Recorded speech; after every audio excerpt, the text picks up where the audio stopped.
Hello everyone, Deepshika Learning Oloy সকলোকে এবাৰ পুনৰ স্বাগতম জনাইছো। ৰেলৱে ৰিক্ৰুটমেণ্ট বোৰ্ড RRBয়ে কনষ্টেবল এক্সিকিউটিভৰ নটিফিকেশ্যন ইতিমধ্যে ৰিলিজ কৰিছে।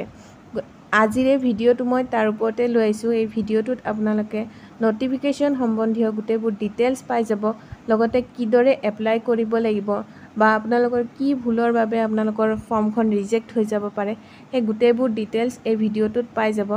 সো ভিডিঅ'টো স্কিপ নকৰাকৈ শেষলৈ ভালদৰে চাব আৰু ভিডিঅ'টো ভাল পালে লাইক কৰিব, লগতে চেনেলটো ছাবস্ক্ৰাইব কৰিবলৈ নাপাহৰিব।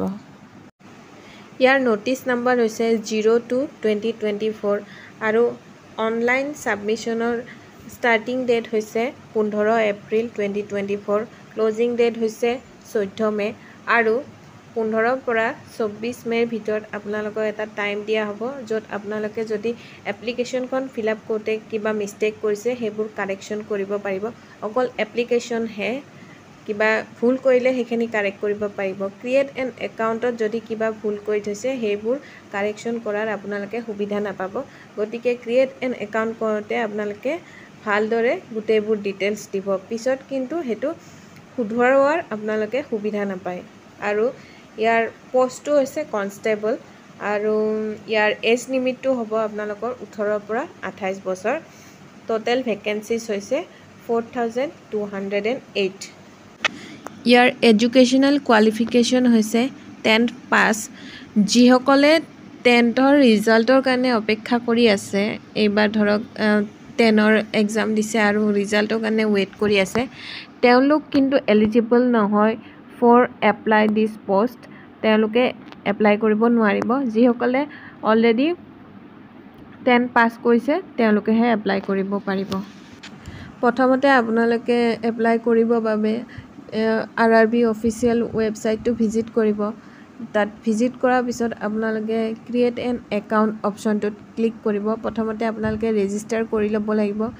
তাৰ বাবে আপোনালোকৰ ইমেইল এড্ৰেছ বা মোবাইল নাম্বাৰ আৰু এটা পাছৱৰ্ড দিব লাগিব। এই ইমেইল এড্ৰেছ আৰু মোবাইল নাম্বাৰটো ভালকৈ দিব, পিছত আপোনালোকে সেইটো কাৰেকশ্যন কৰাৰ সুবিধা নাপাব। গতিকে আগতে ভালকৈ মোবাইল নাম্বাৰ আৰু ইমেইল এড্ৰেছটো দি পাছৱৰ্ড এটা দিব। পাছৱৰ্ডটো লিখি ল'ব, ক'ৰবাত নোট ডাউন কৰি ল'ব, কাৰণ সেই পাছৱৰ্ডটোৱে পিছত আপোনালোকক বিচাৰিব এপ্লিকেশ্যনখন ফিল আপ কৰাৰ টাইমত, বা কিবা ধৰক আপোনালোকে চাব খুজিলে এপ্লিকেশ্যনৰ ষ্টেটাছটো, তেতিয়াও বিচাৰিব পাৰে। গতিকে পাছৱৰ্ডটো ভালদৰে নোট ডাউন কৰি ল'ব। যেতিয়া আপোনালোকে ক্ৰিয়েট এন একাউণ্ট কৰি ল'ব, তাৰপিছত আপোনালোকে এপ্লিকেশ্যনখন ফিল আপ কৰাৰ পেজটো খোল খাব।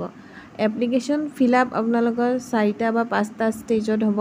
প্ৰথমতে নিজৰ পাৰ্চনেল ইনফৰমেশ্যন দিব লাগিব, তাৰপিছত এডুকেশ্যনেল কোৱালিফিকেশ্যন বা আদাৰ কিবা কোৱালিফিকেশ্যন আছে যদি সেইটোও দিব লাগিব পাৰে।